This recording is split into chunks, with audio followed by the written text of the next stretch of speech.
You're good. Well, let me introduce Michael Plettner. Over to you. Thank you. Thank you again. So one more time, I'm really happy to be here because I can talk about Microsoft Viva Goals in a specific point. Not only once, not only twice. I can talk about this brilliant topic 3 times today. The first one was already about how you can, how you should start to prepare or plan to work with Viva Goals. So have an eye on your playlist when the recording is available. So if you missed that, today it's a little bit more risky at this point because I would like to start with a technical overview, and I have just a couple of slides, just a short introduction, some clarification about some terms I will use or you have to understand. And then we go deep into a live demo. So keeping fingers crossed, I hope everything will be okay. So in the meantime, if you have any questions, please put it in the comments on every platform, wherever you enjoy the live stream right now. But yeah, let's start. This event is a full day event from the Viva Explorers, and Viva Explorers is not a couple of MVPs. It's actually a large group in the meantime of employee experience interested people. Let me put it this way.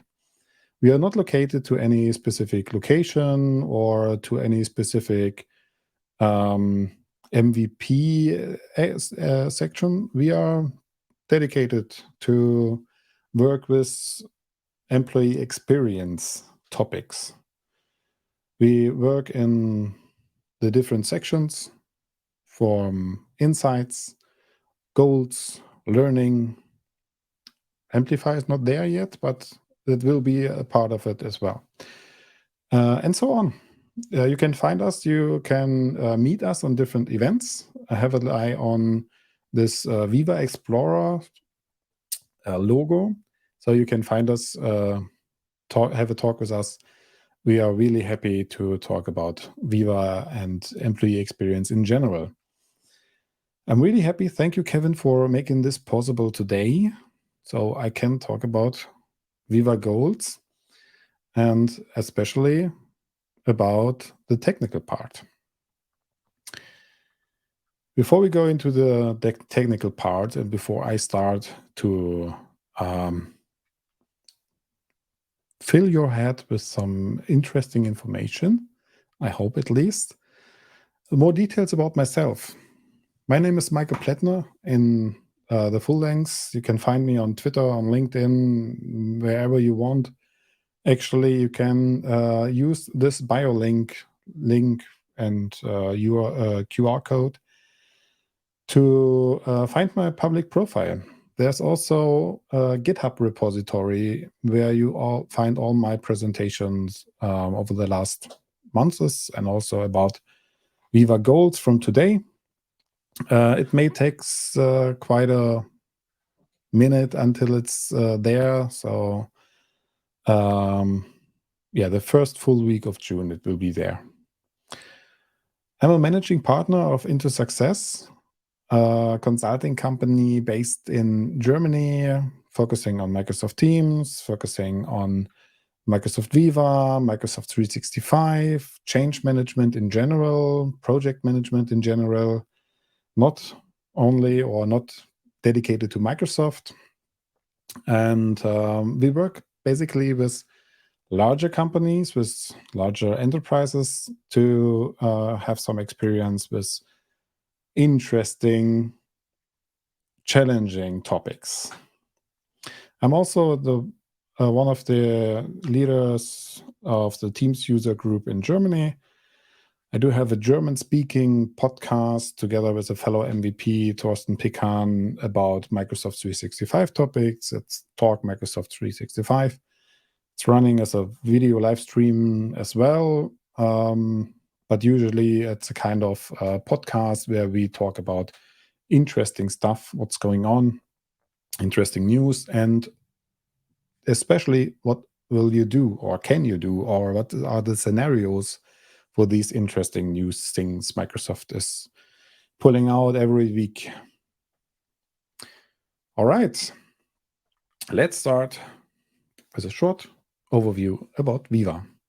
I hope you are aware of it, but I would like to summarize it a little bit, because it's important to understand whenever we talk about Viva, we are not talking about a specific single product. We talk about a suite, Viva suite, about multiple products with different focus areas.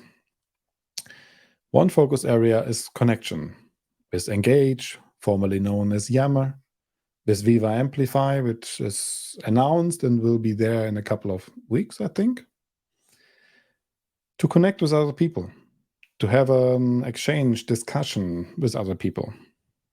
We have the focus area Insight, where we can get some insights with Viva Insights. But actually, what are insights in this case? Basically, this is the information you got because of your well-being. You got time to reflect your day, what's going on, and give some feedback. It's hidden, it's just for you. In some cases, when you have a larger environment and larger license as well, you can get more details about the team. This can help you, of course, as a manager. It's not personalized, so you don't have any details about a specific user. The next one is Viva Pulse, also from the insights, because you can raise some questions and get some ideas and feedbacks from the responses. Also not a classic form where you have a name and everything connected to a single person. It is more about a general feedback, and you get a summary to have a summary of your insights. My favorite topic, Viva Goals, is for the purpose. Why do I do something?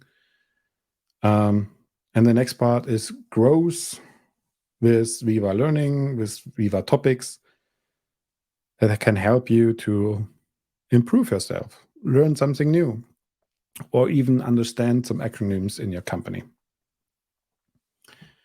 All right, these are the common ones. But as mentioned before, we would like to talk about, or I would like to talk about, Viva Goals. And just to make it clear, this is a cloud service. I really thought about this slide. Should I put it in here, or is it maybe not worse? Because yes, almost everything from Microsoft is a cloud product. But that brings us to a specific, very unique challenge. You don't have any clients right now, traditional clients to install. You don't have any direct connections to local sources like I don't know, something like a network drive to pull some data out. And yes, you can pull some data. You can get some data insights. You can connect different services, and you can connect to many cloud services, other cloud services. So it's not a bad thing, actually, because you have a redundancy, you have continuous development. That also brings a challenge. There are sometimes some interface changes. We use it since 6 months in our company, and it had a relaunch of the dashboard already. So we had a huge change of Viva Goals from the UI perspective just a couple of weeks ago. That happens a lot because Microsoft is learning this is something you can do, or they can do better by providing a better overview, a better view of different aspects in Viva Goals. So it's actually not a bad thing. The best part is this is something what is not, sorry for saying that, but this is really a good thing for me. It's not nothing Microsoft developed just over the last 6 months, 8 months.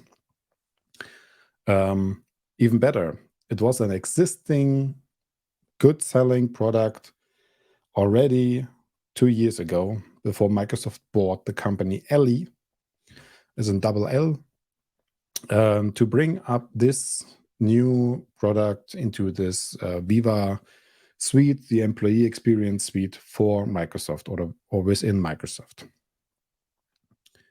Okay.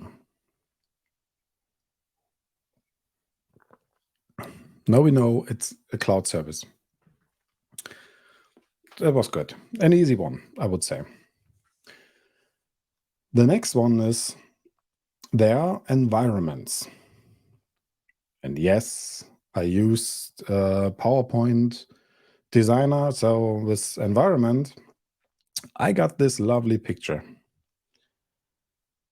But actually, it's not that environment. It's connected, but you have to think about large organizations. And within large organizations, you usually have multiple departments. You maybe have different companies within the organization, like you have a holding and other companies underneath, but they are standalone. They have their own executive level, they have their own board, they have their own management, but they are still connected to the global holding organization, something like that. Therefore, many companies use a single tenant, a single Microsoft 365 tenant, Azure, and everything to share the costs and reduce the administration part. And this is also the boundary of Microsoft Viva Goals.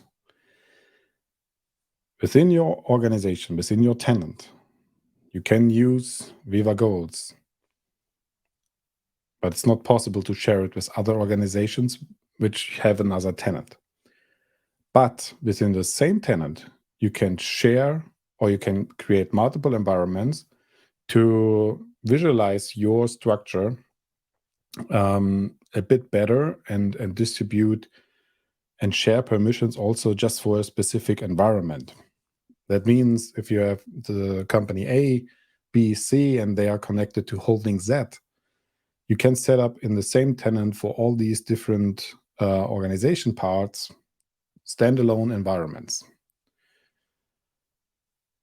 And it's not limited to a single environment. You can be part of multiple environments as well. Microsoft Viva Goals is about transparency. With the OKR system, we already know you want to share what's going on in your organization. You want to share the next parts, the stuff on the in your organization, what's planned, what's your goal, what's your long-term goal, what's your midterm goal, and what are your cycle goals. So yes, have a look. In the environments, you can separate all these and can be part of multiple of these environments, can understand what the different plans are. So this is really, really, really helpful. The next one is connections. And we are not talking about Viva connections here. We talk about the connections to other services. I was mentioning this already during the cloud service aspect. We can connect Viva Goals to other services. And from my perspective, that's the best thing you can do. or at least enable the people to do this, because this allows you and your company to have the best experience with Viva Goals. If you have a large organization and you are responsible for many KPIs, it doesn't make sense, or it doesn't make fun, actually. It maybe makes sense, but it doesn't make fun to work on all these different KPIs and make a check-in every week, every second week.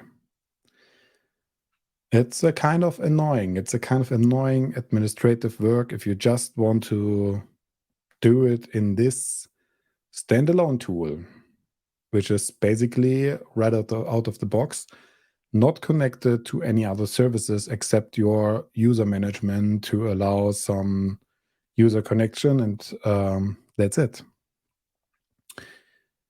But you can add other services.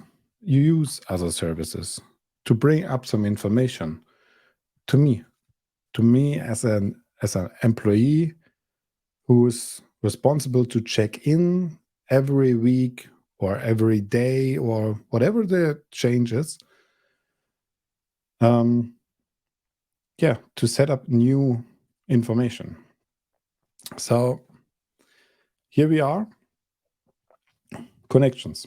We will take a look into what's possible with Viva Goals, because the next part is a live demo. Yes, let's have a look. That's the wrong one. Here we go. And I do need the admin. All right. So the first entry point is you can join or you can start goals.microsoft.com in your browser, and then you sign in to Goals if you have a license. I don't cover the license part. It's straightforward. You just buy a license. There's currently how's it called? An advertisement period, I would say. You can have a huge discount of 25% of buying a Viva Suite license until the end of June 2023. So whenever you are ready and you think, okay, it maybe makes sense, yet now it's the best part to buy this license.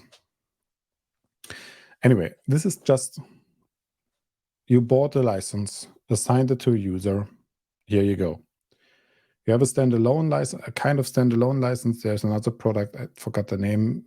I'm not sure which Viva product it was, which is connected to this standalone license. And there is a Viva Suite license.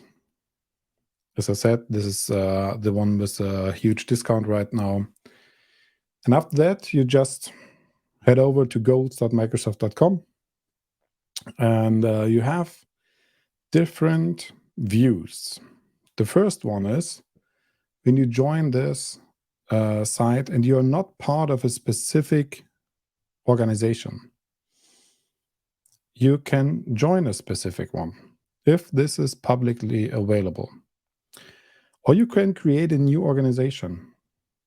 And yes, even as a user, this is not related to the admin part.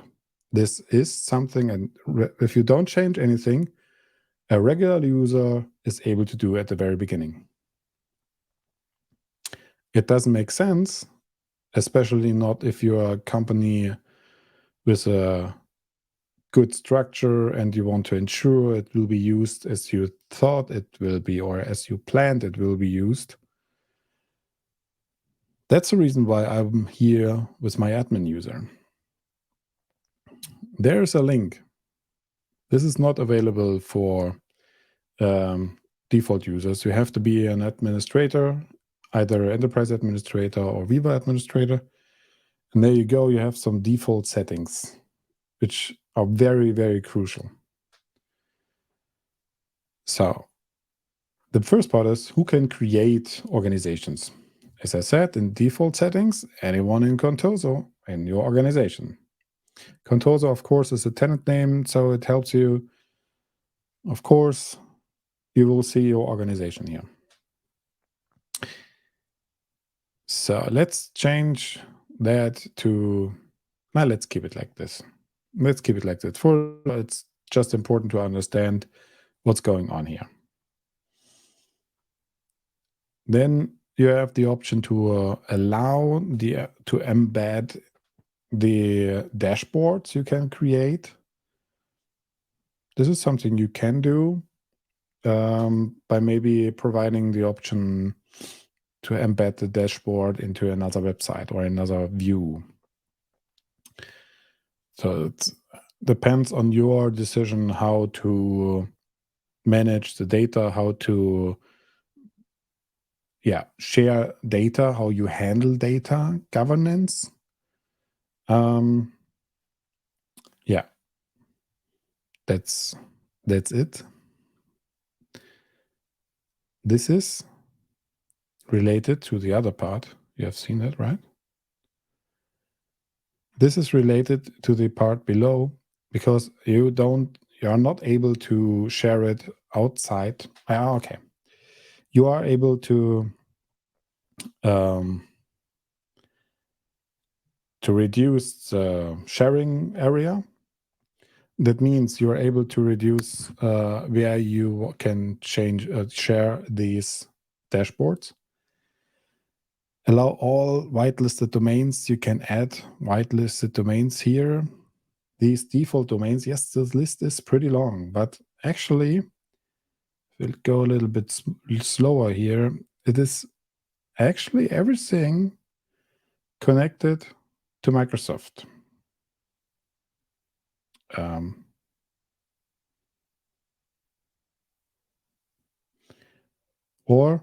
Sorry, I mixed that up. Or connected, IGN is definitely not connected to Microsoft. Sorry, I mixed that up.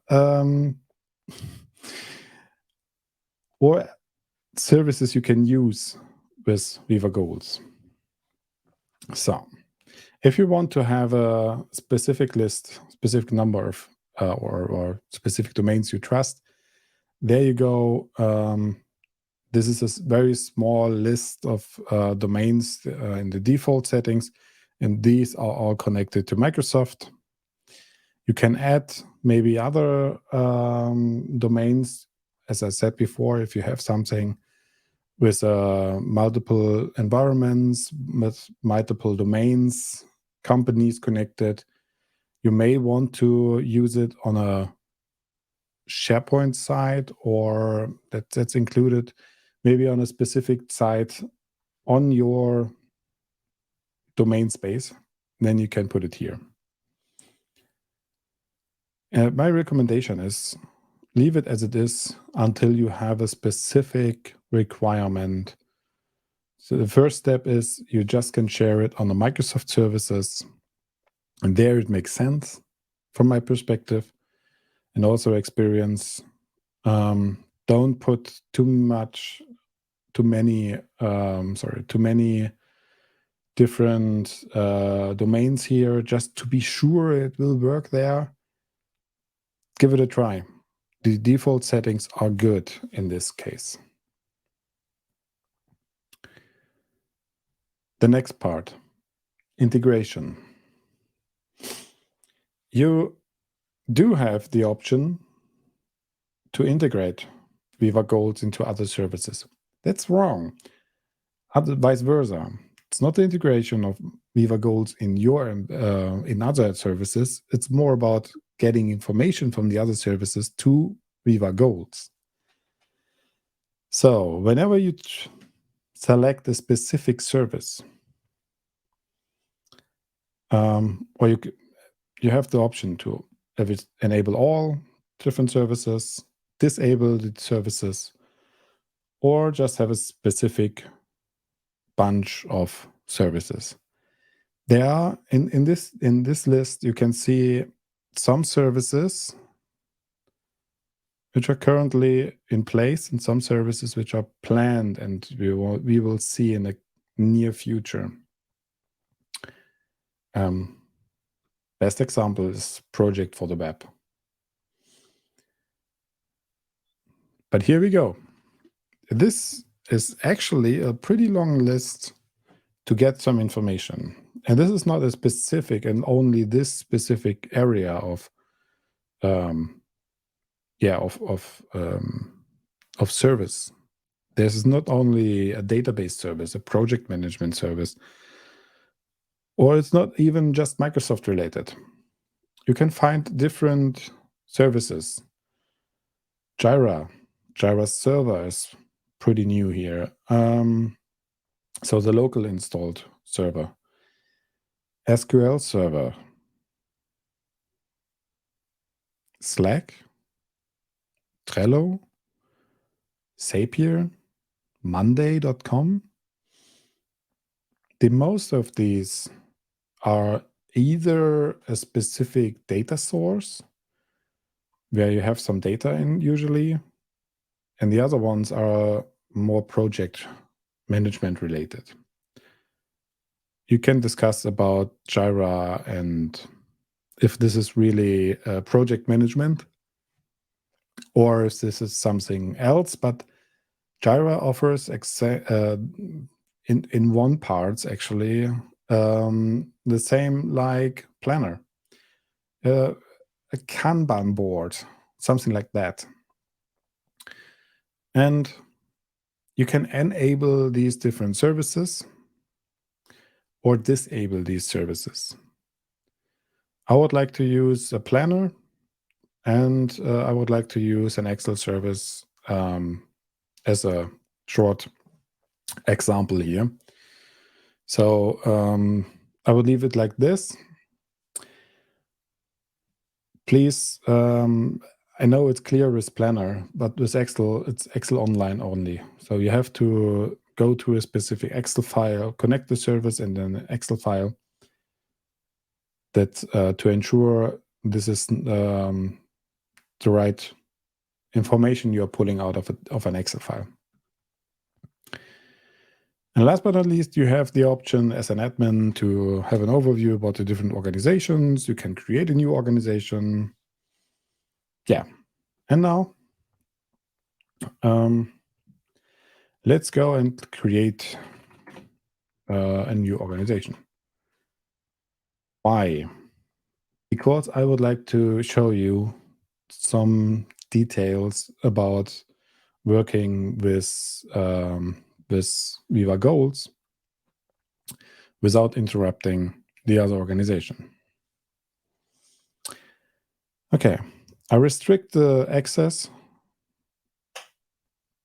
just to be sure. This is the default onboarding process. You can add multiple members. Let's go for Bell here. And yep, add members. So Adele got an email. And that's pretty much it from this part. And now I'm done with my presentation. Thank you. Have a nice day. No, there's a little bit more, of course. Okay.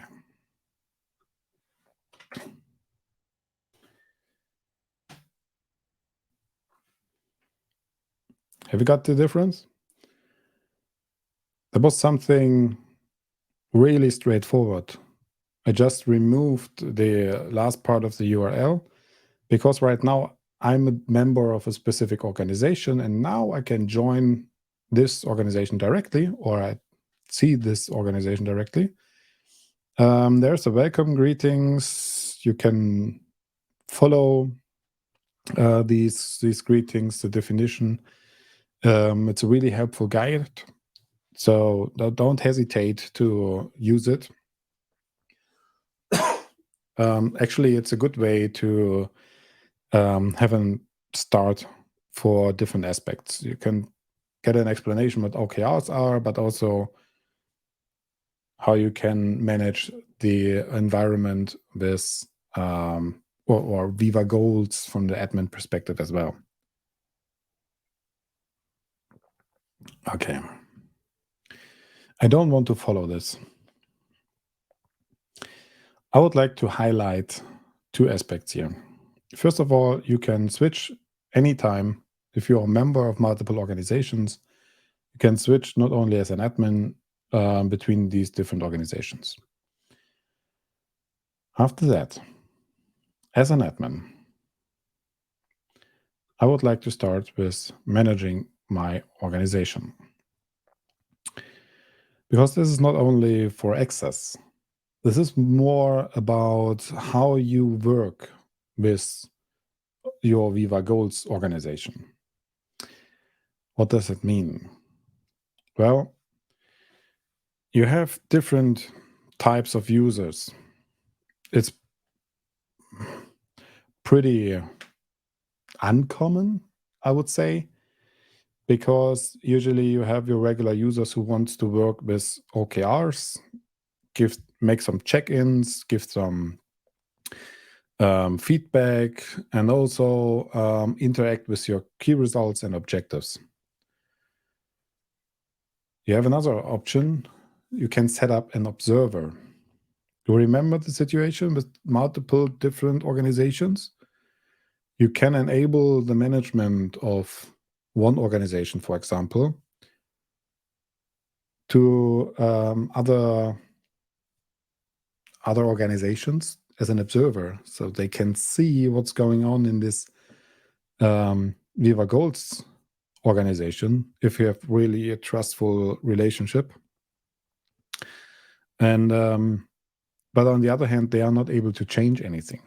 They are not member of a specific team. They are not really part of this organization. They can see but don't touch.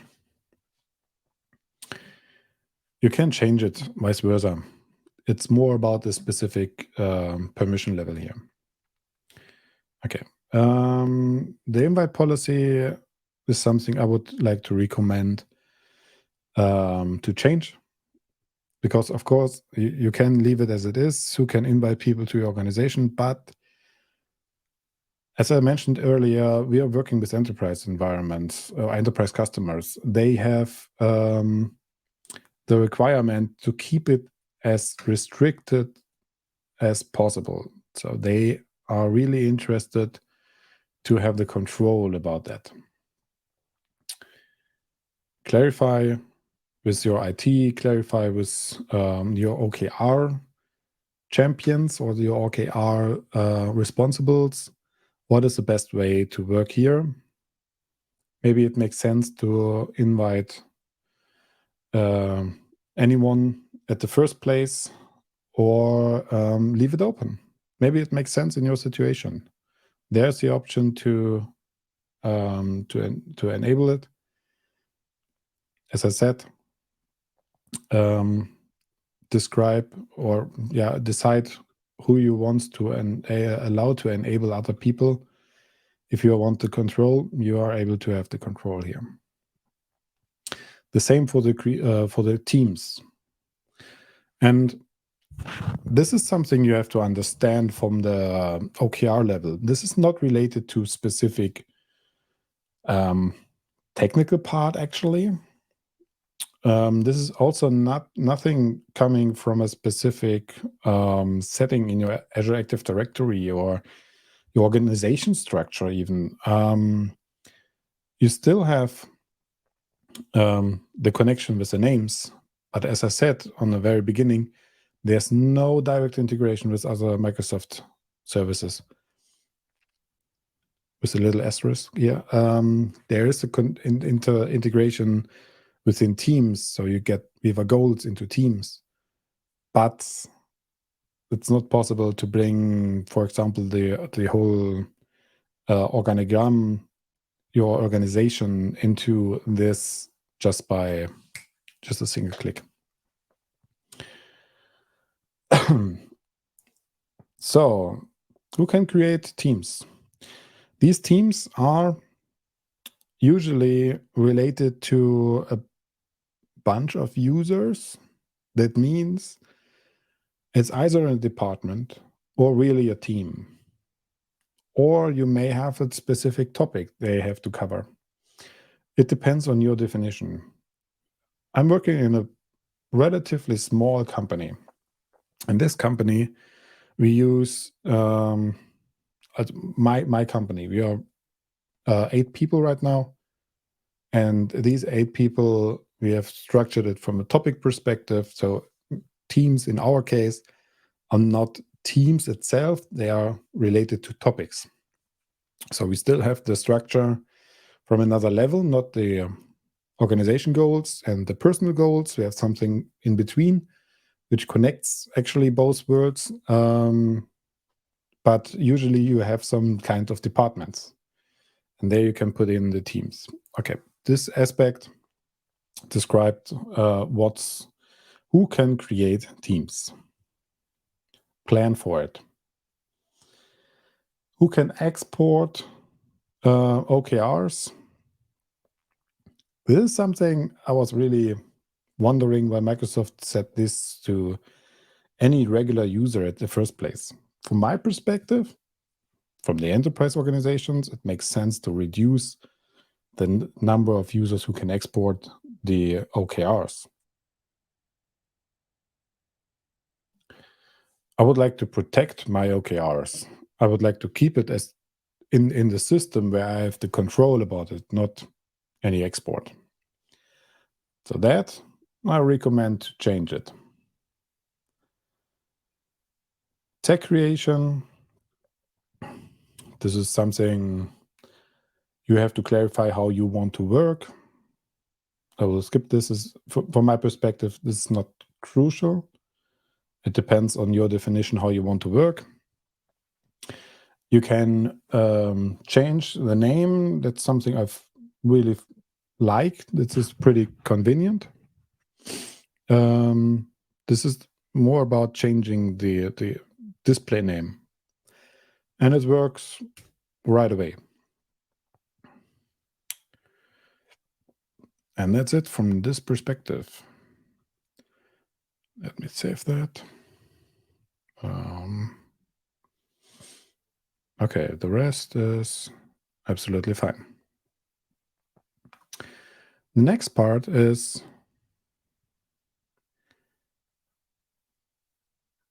user management.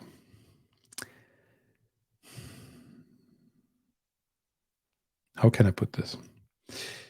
In large organizations, you can use groups, and it works quite good with groups. Sometimes it's not working. It's not working like you put in a group and you are happy with everything because the group is managing everything. Sometimes you don't have the right focus. You may want to add more people, for example, as champions or the management to get familiar with the interface, to pre-create some objectives here. So you have to think about what groups do you have? Are they sophisticated for this? Do you need new ones? Yeah. It works if you have the right groups. From a technical perspective, that's good. Don't get me wrong. From a technical perspective, it's perfect. You can just add a group and all members of the group will be part of this Viva Goals experience. Yes, that works good. In large organizations, it's a bit tricky. Let me say it this way.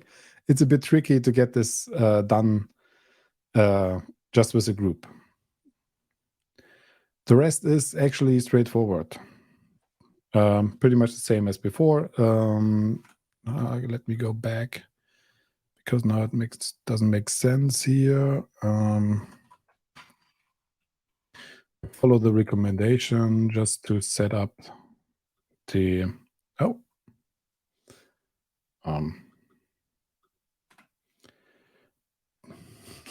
just to follow this this part here. I don't want to be part team type.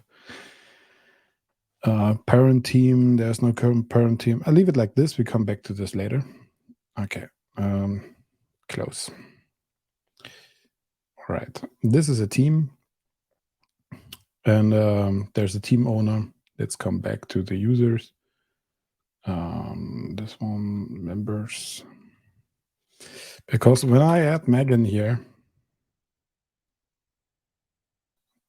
yeah, I don't care. Megan was invited, but currently, that's it. There's no direct team assigned. This is really a user onboarding process, maybe offboarding, giving more permissions to the organization level, not a user handling on team level. This is the next part here. Teams. If you want to manage the members, you can go for that. You can go for, you can go for Megan and add them here. Go for it. And now Megan is part of this team as well. So, all right. I think that's pretty easy to understand. There are two different aspects. The one is for the members itself, and the other one is for managing teams. And if you have a large organization, sure, you have to make it a bit more complex. You have to work with it as well. The next part is not related to the, actually, it's not related to a specific administrative part of a technical perspective. But it's important to understand because this describes your OKR model. This is clarifying how you want to work with OKRs. That means, in my earlier session, I was telling you, you are not, your goal is not to work with Viva Goals itself. The goal is to work with OKRs, and you have the Viva Goals as a presentation layer for your OKR implementation. This is exactly the point here. You describe you describe here and specify what's your year you want to work within. For example, some companies have a fiscal year starting at the 1st of July. Some companies have another starting date for the fiscal year, and you describe, are you working within the fiscal year or are you working within the calendar year perspective? That's coming up here. So what's the first part here? When we change it, for example, to not January, but to July,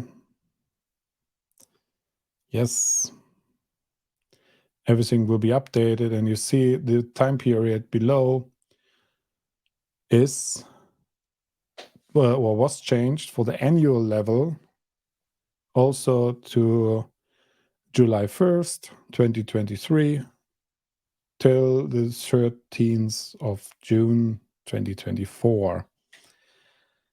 And also the previous year, the current quarter, as a, why is it set it up with quarters already? Because OKRs are usually structured with a vision on the long term, 3, 5, 10 years.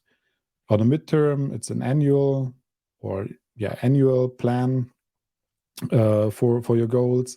And last but not least, you have a short term or a regular OKR cycle.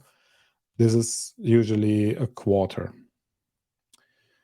So that's a plan behind that. If you have another description in your OKR model, you can make it visible here as well. For example, if you put in something like monthly,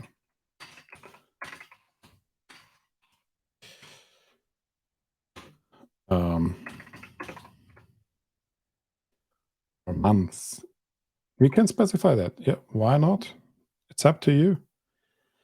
But it's important to understand when you change it that way and you use it within your organization for objectives or key results, you have some views. For example, when I go to my organization, the default view on the upper side is the current period. I can change that. For example, to the active or the previous, the upcoming. This is something you can clarify or you can set up. This is also for the months. But this is a kind of filter. So whenever you change the time period, you just get all the different objectives and key results just for a specific period of time, as planned, I would say.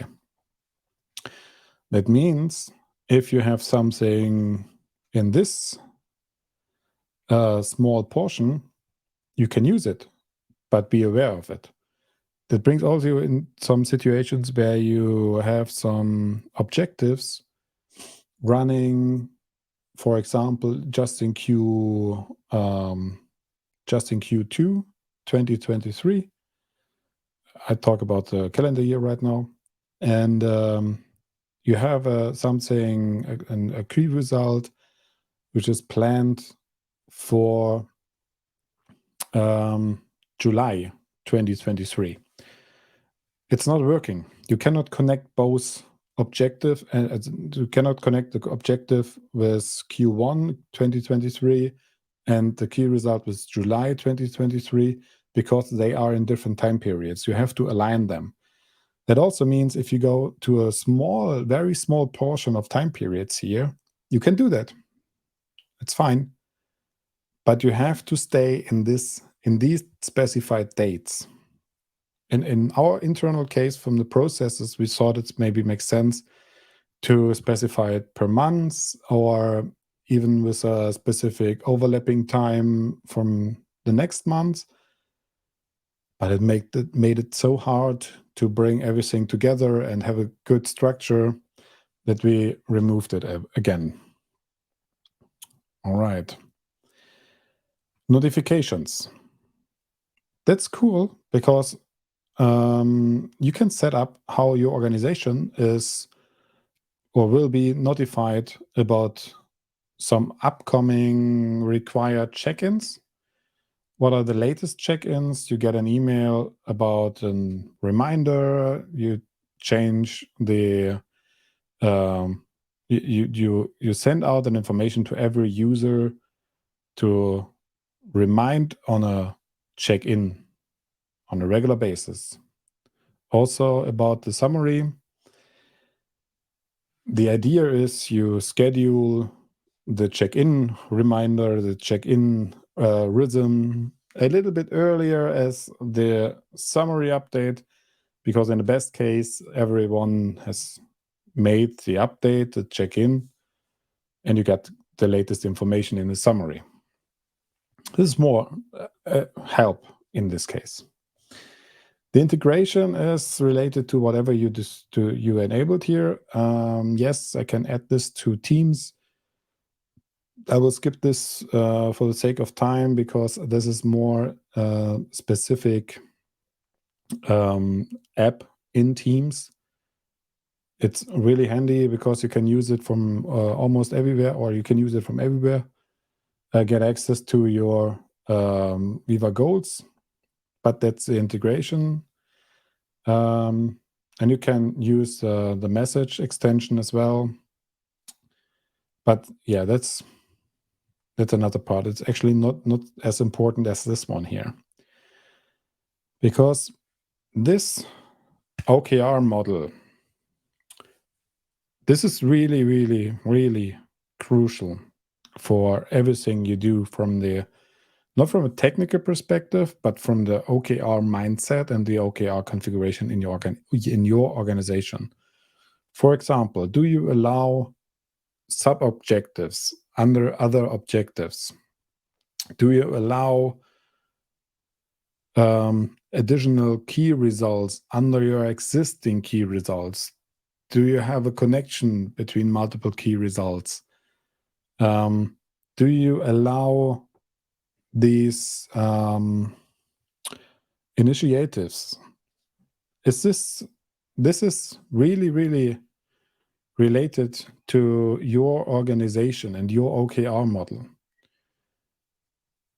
There's no general recommendation I can give, because I thought I would like to have just a single level of objective and go for key results, and realized it's not practical in realistic environments. It's not working as I thought it would be, because the reality is you have not only a single team, you have multiple teams, you have different levels in your organization, and every level may have its own objective, but they are connected, and they may have some key results on a direct connection, but also relate on other objectives coming from other teams, from other persons in the organization. So it was not really helpful to disable objectives under objectives.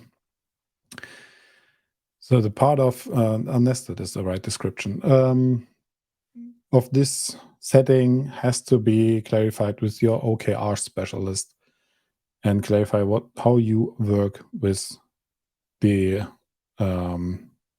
integration here, with the structure. So also the same and last configuration for the admin perspective.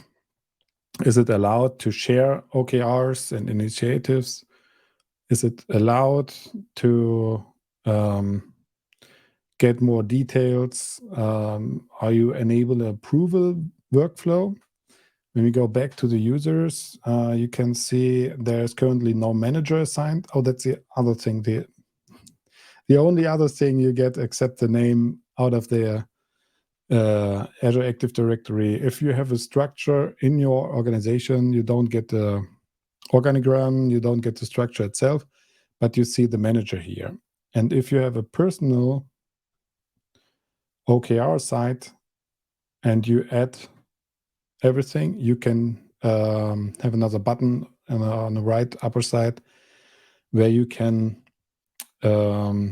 give it for approval, send it for approval to your manager, and the manager can agree and say, yes, we agree to it. And the approval is done. After that, it's locked actually for yourself, and the manager has to unlock it again. In a matter of time, let me double check. Okay, our health indicators. That's good, because they can help you to understand is something on a risk, too late, or the check-in was not at the right time. Beside these different settings here, this is something you clarify and you specify for your organization. This part with the committed goals is something which is really interesting, because per default you have aspirational goals, and aspirational goals are good to clarify these are the stretch goals, these are the things I've planned. But sometimes you want to ensure this is something which is committed, and therefore you enable the committed goals option.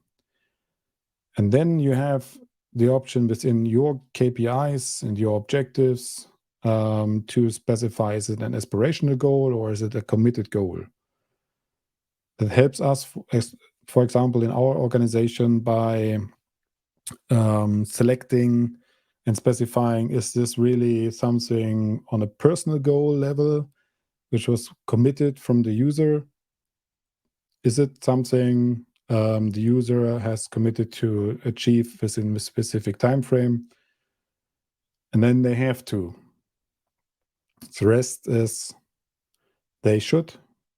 But yeah, if it's not working, then it's not working or figuring out. But the rest is for the committed goals, it has to be done.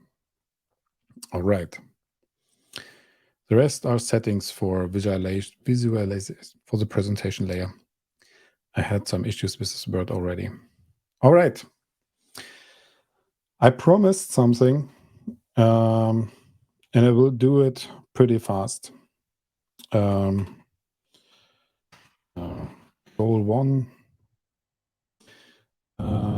let's go for, there's a specific team. Let's go for the marketing team.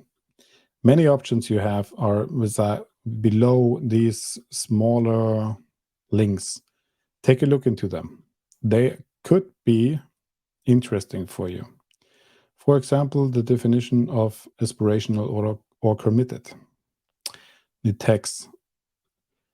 Where's the outcome coming from? How do you want to have the progress? Is it something you want to put in automatically? Makes sense for an objective, because an objective use the results of the key results to work with. And there you go. I create this objective and go for the key results. The result is 10%. I go for a measure because I want to. Key result percentage. Not sure about the English word. Here we go, for example, to 10. Something I really love is this one. I can specify the period where I expect these different values achieved. So I can specify a date and move it right away, move it a little bit to make it more realistic. If I know there's a time period where nothing happens, then it maybe makes sense to adjust this. But last but not least, the data source. Data source is important. So when I say I go for the planner, I can sign in with a planner. And this is just a web sign-in. So it's just more about connecting the services. Oh, I think I don't have anything. There was another user. Yes, I don't have any plans here right now. So let's go back. Do I have any Excel files with administrator? This is this environment.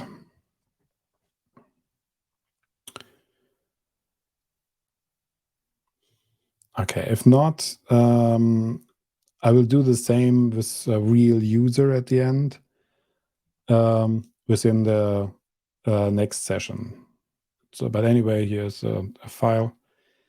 I can go for the file, I select the column, and then I take the row. And that's interesting because you have to know exactly where it is. So there's no guessing, there's no visualization layer for the Excel file or even the planner. You just have to go for the specific value. All right. Also, what does it do? Sorry, what does it do? That helps you to automatically update your KPIs, your key results. You don't have to make any check-ins. You can use it. Yeah, you can use it for automatically check-in, and so you can work on your daily basis. You use a source you work with every day. You add the values there, and goals will be updated automatically. That helps a lot. So the integration definitely makes sense. All right. So you may have seen some parts of Viva Goals, the admin perspective, and why it's important. And actually, that's it. As I said before, you can find the slides on a GitHub repository. There are also some links about how to start and where to start. I haven't seen any questions. That's it. Thank you. Thank you very much. That was fantastic. Thank you very much for that as well, Michael. Just have a look. No, I don't think I saw any questions coming through. on there. But I was watching on mute on the side, often with the subtitles on from LinkedIn, and enjoying that. A very broad view of the different features in there. So I hope I know we've been bigging up this session from a few before about how we can see the technical side. So I hope people enjoyed that. I hope so too. Right, I will let you drop off and go and have a bit of a break, because I know you've got one more session today. You're one of our superstars who's doing 3 sessions, so I'll let you go and prepare for the hat trick. I will do. For Looking everyone forward else, to yeah, see you. got a bit of a break now, so we'll be in the next room. We're moving over to the East US, so we can go and say hello to Florida and New York. But thank you very much, and cheers again, Michael. Cheers. Bye.